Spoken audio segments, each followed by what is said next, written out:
మందకృష్ణ మాదిగన్నకి మద్దతుగా ఈరోజు ప్రెస్ క్లబ్లో ఈ సమావేశం ఏర్పాటు చేసుకున్నాం. చాలామంది పెద్దలందరూ మాట్లాడిండ్రు.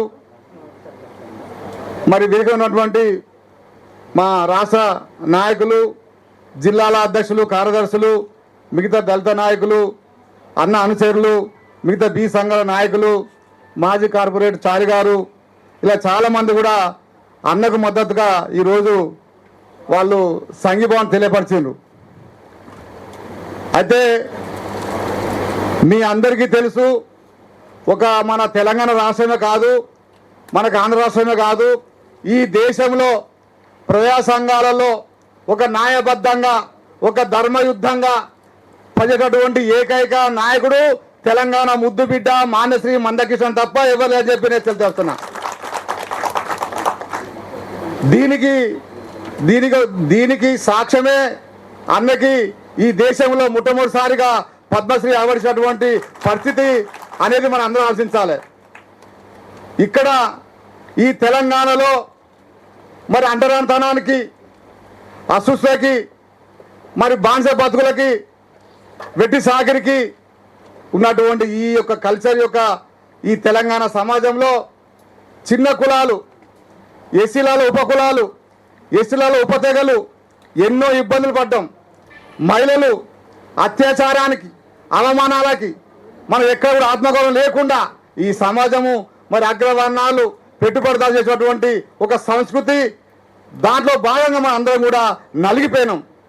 అటువంటి పరిస్థితులలో మరి మందకృష్ణ ఒక వెలుగు చుక్కలాగా వెలిగి ఈ రాష్ట్రంలో, ఆంధ్రప్రదేశ్లో, దేశవ్యాప్తంగా బడుగు బల వర్గాల కోసం, సబ్బండ వర్గాల కోసం, అన్ని సమస్యల మీద సామాజిక న్యాయ ఉద్యమాన్ని సృష్టించి అందరి సంక్షేమ కోసం, అందరి కృషి కోసం, అందరి హక్కుల కోసం పోరాటటువంటి ఏకైక వ్యక్తి కూడా అంటే మన మందకృష్ణ అని చెప్పి తెలియజేస్తా ఉన్నా. అందులో భాగంగానే ఈ రాష్ట్రంలో మరి అగ్రవర్ణాల రాజకీయ ప్రభుత్వాల్లో ఇలా అణగారిన వర్గాలకు, ఎస్సీ ఎస్టీలకు, బీసీలకు ఎన్నో అన్యాయం జరుగుతున్నటువంటి సందర్భంలో ఇలా ప్రభుత్వ పాలకులు సరైన పద్ధతిలో పరిపాలించినప్పుడు దానికి తిక్కుచూసిగా అన్న యొక్క ఉద్యమాలు జరిగినాయి. ఆ ఉద్యమాల పేరు ఇలా తెలంగాణ రాష్ట్ర ఏర్పాటు కోసం ఒక ఉద్యమం. అలాగనే ఈ రాష్ట్రంలో ఉమ్మడి ఆంధ్రప్రదేశ్లో గుండె చప్పుడు పిల్లలకి, గుండె ఆఫీల కోసము ఉద్యమైనటువంటి చరిత్ర, ఇలా వికలాంగులకు ఒక చరిత్ర, ఇలా వితంతుల పిల్లలకు ఒక చరిత్ర, ఇలా రేషన్ కార్డులో కూడా మరి అప్పుడు కొంతవరకు బియ్యం ఇచ్చేది ఈ రోజు మనిషికి 6 కిలోలు బియ్యం అంటే ఆ బియ్యం పేరు మీద కూడా మందకృష్ణ పేరు అని చెప్పి నేను గుర్తు చేస్తా ఉన్నా. అంటే ఇటువంటి సామాజిక ఉద్యమ నాయకులు, ఉద్యమ స్ఫూర్తిని ఉన్నటువంటి ఈ రాష్ట్రంలో అన్న తప్ప మరి ఎవరు నేను కొనియాడుతా ఉన్నా, నేను గుర్తు చేస్తా ఉన్నా. అందుకోసమే ఎన్నో సంవత్సరాలుగా ఇలా ఈ రాష్ట్రంలో కొన్ని కులాల పేరు చెప్తా నేను, తప్పది. ఎందుకంటే రెడ్డిలు, రావులు, బ్రాహ్మణులు, వైశాలు అందరూ ఒక వైపున ఉంటే ఇలా ఎస్సీ ఎస్టీ బీసీ ఒక వైపున ఉండాల్సిన అవసరం ఉన్నది. కానీ మరి బీసీలలో కూడా కొంత మరి ఆర్థిక ఉన్నటువంటి వాళ్ళ యొక్క సామాజిక ఉద్యమాన్ని, స్ఫూర్తిని మర్చిపోయి కూడా అగ్రవర్ణాలకే తొత్తున్నటువంటి పరిస్థితులలో ఇన్ని సంవత్సరాలుగా ఎస్సీ ఎస్టీ బీసీలకు రాజకీయ దూరం అని చెప్పి నేను గుర్తు చేస్తా ఉన్నా. కాబట్టి దయచేసి బీసీలు అర్థం చేసుకోవాలి, ఎస్సీలు అర్థం చేసుకోవాలి. ఎస్సీలలో మాల కులం ఉన్నది, మరి ఎస్సీలలో లంబడ కోయ వాళ్ళు ఉన్నారు, అలాగే బీసీలలో కూడా మరి ఆర్థిక ఉన్నటువంటి కులాలు ఉన్నాయి. కొద్దిగా ఆలోచించాలి. చిన్న కులాలు ఉన్నాయి, మరి ఇప్పటికీ వాళ్ళు కూలా చేసుకుంటా ఉన్నారు. ఇప్పటికీ వాళ్ళకి ఆత్మగౌరవం లేదు, ఇప్పటి వాళ్ళకి సామాజిక వాళ్ళకు స్పృహ లేదు, ఇలా రాజ్యాంగ హక్కు రావట్లేదు, ఇలా ప్రభుత్వాలు పాలకులు పనిచేస్తలేరు, ఇలా వాళ్ళకి అన్ని రకాల విద్య ఉద్యోగ రంగాలు వెనుకబడి ఉన్నారు. అటువంటి జాతి కోసమే మందకృష్ణ పోరాటం చేస్తా ఉన్నాడు. దాని ప్రతిఫలంగానే ఆయన 30 సంవత్సరాలు సుదీర్ఘంగా ఎన్ని కష్టాలు వచ్చినా, ఎన్ని నష్టాలు వచ్చినా తన ప్రాణాన్ని అడ్డుపెట్టి, తన ప్రాణాన్ని 4 మీద పెట్టుకొని ఇలా మొత్తం సబ్బడ వర్గాల కోసం జాతిని, తన కుటుంబాన్ని మొత్తాన్ని మరి కంకణ కట్టుకొని ఈ రోజు 30 సంవత్సరాలు కష్టపడితే ఇవాళ కేంద్ర ప్రభుత్వం, రాష్ట్ర ప్రభుత్వాలు కలిసి ఇలా ఎస్సీలలో వర్గీకరణ ఇచ్చినటువంటి ఘనత మన మందకృష్ణ అన్న. ఇవాళ మేము గర్విస్తా ఉన్నాం, ఇలా మనం గర్వపడతా ఉన్నాం.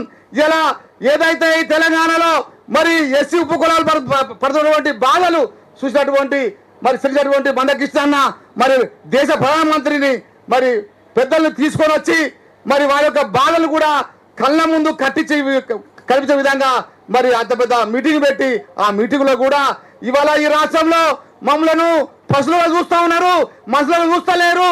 ఇటువంటి రాష్ట్రంలో ఇటువంటి పరిస్థితుల్లో మా కులం ఉన్నది, మా జాతి చెప్పేసి ఆ రోజు మాట్లాడేటువంటి ఆ మాటలకి మందకృష్ణను చూసి మరి నరేంద్ర మోడీ గారు కూడా ఖండించినటువంటి పరిస్థితి ఉన్నది. కాబట్టి దానికే ఆ రోజు ప్రధానమంత్రి గారు కూడా ఖచ్చితంగా మీ యొక్క డిమాండ్ని, మీ యొక్క ఏబిసి వర్గీకరణ కోసం నేను ఖచ్చితంగా నేను మీకు సాయం చేస్తానని చెప్పేసి ఆ రోజు మాట్లాడిండు. దానికి ప్రతిఫలంగానే మరి రాష్ట్రాలు కూడా శాసనసభలో కూడా నిండు సభలలో కూడా మరి అఫిడవిట్ని అలాగనే సెంట్రల్ గవర్నమెంట్కి ఇవ్వడం జరిగింది. పార్లమెంటు కూడా మరి నరేంద్ర మోడీ గారి నాయకత్వంలో మరి సుప్రీంకోర్టు కూడా మరి అఫిడవిట్ని మరి సుప్రీంకోర్టుకు సబ్మిట్ చేసిన తర్వాత మరి రాజ్యాంగ నిబంధనబద్ధంగానే మరి కేంద్ర రాష్ట్ర ప్రభుత్వం నిబంధన ప్రకారంగా అఫిడవిట్ ప్రకారంగా సుప్రీంకోర్టు న్యాయమైనటువంటి మరి ఎస్సీ వర్గీకరణ మరి జడ్జిమెంట్ ఇస్తే మరి మొట్టమొదటిసారిగా 29 రాష్ట్రాలలో ఏ రాష్ట్రం కూడా ముందుకు రాలేదు. తెలంగాణ రాష్ట్ర ముఖ్యమంత్రి వర్యులు రేవంత్ రెడ్డి గారు ముందుకొచ్చి నిండు అసెంబ్లీలో కూడా ఖచ్చితంగా మాదిగ ఉపకులాల కోసం ఏదైతే సుప్రీంకోర్టు ఇచ్చినటువంటి జడ్జిమెంట్ని నేను గౌరవిస్తూ స్వాగతిస్తూ ఈ రాష్ట్రంలో మొట్టమొదటిసారిగా ఈ వర్గీకరణకు మా ప్రభుత్వం ముందుందని చెప్పేసి మరి ప్రకటించినటువంటి ఏకైక ఈ దేశంలో మన తెలంగాణ ముఖ్యమంత్రి మరి రేవంత్ రెడ్డి గారు కూడా మనం ఒకసారి సపోర్ట్ కొట్టాలి. అందుకే అడుగుతా ఉన్నాం, ఏదైతే రాష్ట్ర ప్రభుత్వము మరి రేవంత్ రెడ్డి గారు మరి గౌరవ పెద్దలు మరి ఎస్సీ వర్గీకరణ కోసం, ముఖ్యంగా ఎస్సీ వర్గీకరణ కోసం మరి నిండు సభలో మాట్లాడిండ్రు. తర్వాత కొన్ని శక్తులు అడ్డుపడతా ఉన్నాయి. ఇది న్యాయం కాదు, ఇది ధర్మం కాదు, ఇది మీకు మంచిది అని చెప్పి నేను గుర్తు చేస్తా ఉన్నా. ఇప్పటికీ మీరు చాలా తిన్నారు, ఇప్పటికి మీరు చాలా బొత్తలు పెంచారు, ఇప్పటికీ మీరు ఒళ్ళు కూడా పెంచుకొని ఉన్నారు. రాజ్యాంగ ఫలాలు మొత్తం మీకు పోయినాయి. మంత్రులు ఎమ్మెల్యేలు ఉన్నారు, ఐఏఎస్లు ఉన్నారు, ఐపీఎస్ ఉన్నారు, డాక్టర్లు ఉన్నారు. ఇంకేం కావాలి మీకు? నిజంగా పేద ప్రజలు ఉన్నారు, ఎస్టీలలో కూడా పేద ప్రజలు ఉన్నారు. వాళ్ళ కూడా మీరు పనిచేయండి. ఎన్ని కోట్లు ఉంటుంది, ఎన్ని లక్షలు ఉంటుంది, ఎన్ని కిలో బంగారం ఉంటుంది, కానీ నీకు ఏ పేరు వస్తుంది? ఇలా మందకృష్ణ ఒక రూపాయి లేకున్నా ఇలా దేశం మొత్తం కూడా మందకృష్ణ పేరు మోతా ఉన్నది. ఆ జారా నీకు నీకేం కావాలి? ఇంకెన్ని కావాలి? ఇంకా ఎన్ని గవర్నమెంట్ సంపాదన ఇంకా దోచుకుంటారని చెప్పి నేను మాట్లాడుతున్నా. దయచేసి ఇప్పటికైనా ఎవరైతే అడ్డుపడతా ఉన్నారో మాల సోదరులు దయచేసి చెప్తా ఉన్నా, ఇప్పటికైనా మీరు అడ్డుపడడం వల్ల ఇలా మా ఎస్సీలో కూడా అన్యాయం జరుగుతా ఉంది. దయచేసి అర్థం చేసుకోండి, ఎస్టీలు కూడా అన్యాయం జరుగుతుంది. ఇలా ఆదివాసులలో కూడా మరి లంబర గోండు వాళ్ళకు కొంత వరకు వాళ్ళు మెరుగై ఉన్నారు. మరి మిగతా ఎరకలు కానీ, చెంచు కానీ, తోటి కానీ, నక్కలు కానీ, మన్నవారు కానీ, అలానే నాగపోడు కానీ ఇటువంటి తెగలు మొత్తం కూడా మరి చాలా దుర్భర స్థితిలో ఉన్నారు. అటువంటి తెగల కోసం కూడా మరి మందకృష్ణ ఎన్నో ఉద్యమాలు చేసిండు. అలానే ఎస్సీ ఉపకులాల కోసం కూడా ఎన్నో ఉద్యమాలు చేసిండు. మరి ఇవన్నీ ఉపకులాలన్నీ కూడా ఇలా మాల సోదరులకి, లంబ సోదరులకి మరి వ్యతిరేకంగా ఉన్నటువంటి పరిస్థితి రాబోయే కాలం ఉంటుంది. ఖచ్చితంగా మాల సోదరులు, లంబ సోదరులు దయచేసి అర్థం చేసుకోండి. తిన్నకాడికి చాలు, రాజకీయ ఫలాలు మీకు వచ్చినాయి. కాబట్టి ఖచ్చితంగా ఈ ఏబిసిడి వరికరణకు పూర్తిగా మీరు మద్దతు అని చెప్పేసి నేను వాళ్ళు రిక్వెస్ట్ చేస్తా ఉన్నా, నేను వాళ్ళు బతిలాడుతా ఉన్నా. ఎందుకంటే ఇది మీ ఇంట్లోకి వెళ్ళి ఇచ్చేది కాదు, ఇలా నీ ఇంట్లోకి ఇచ్చేది కాదు. బాబాసాహెబ్ అంబేద్కర్ ఇచ్చినటువంటి రాజ్యాంగ ఫలాలు అందులో అందరికి సమానం అని చెప్పేసి అంబేద్కర్ ఇచ్చాడు. అంబేద్కర్ యొక్క ఫిలాసఫీని ఈరోజు మందకృష్ణ మరో అంబేద్కర్ గా ఈ రాష్ట్రంలో దేశంలో మందకృష్ణ ఇలా నాయకత్వం వర్ధిల్తా ఉంటుంది. కాబట్టి దయచేసి మందకృష్ణకి ఇలా ఎస్సీ బీసీలు అందరూ కూడా అండగా ఉండాలి. ఎస్సీ బీసీలు అందరూ కూడా తనకు వెంట ఉండాలి. ఎస్ఎస్పీలు అందరూ కూడా తను సపోర్ట్ చేస్తే ఈ రాష్ట్రంలో, ఈ దేశంలో బహుజన రాజ్యము, ఎస్ఎస్పీ రాజ్యము వస్తుందని చెప్పేసి నేను గుర్తు చేస్తా ఉన్నా. ఇప్పటికైనా దయచేసి మరి మందకృష్ణ ఏదైతే 1000 డప్పులు 1,00,000 గొంతుకు సభ ఫిబ్రవరి 7 నాడు జరుగుతూ ఉన్నది.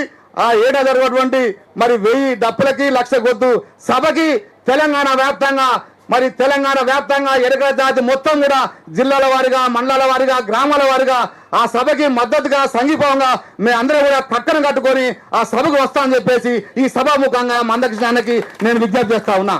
కాబట్టి దయచేసి రాష్ట్ర ప్రభుత్వం, ముఖ్యమంత్రి వాళ్ళు, మంత్రులు కానీ, మరి మాల మంత్రులు కానీ, మరి ఎస్సీ మంత్రులు కానీ, బీసీ మంత్రులు కానీ సహకరించి వర్గీకరణకు ఖచ్చితంగా మీరు సహకరిస్తే అది భవిష్యత్తులో బాగుంటుంది.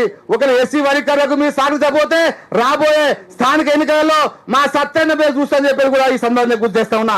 దయచేసి రాష్ట్ర ప్రభుత్వము మరి రేవంత్ రెడ్డి గారు, గౌరవ పెద్దలు, మరి మీరు అన్ని రకాల చూసే వాళ్ళు మందకృష్ణ యొక్క కష్టాన్ని, శ్రమని దృష్టిలో పెట్టుకొని, చిన్న కులాలను దృష్టిలో పెట్టుకొని సామాజిక మరి దృక్పథంతో ఆలోచించి ఖచ్చితంగా వర్గీకరణ చేయమని చెప్పేసి నేను రాష్ట్ర ప్రభుత్వానికి నేను విజ్ఞప్తి చేస్తా ఉన్నా, నేను డిమాండ్ చేస్తా ఉన్నా. జై ఎరుకల, జై ఎరుకల, మంద కిసాన్ నాయకత్వం, మంద కిసాన్ నాయకత్వం.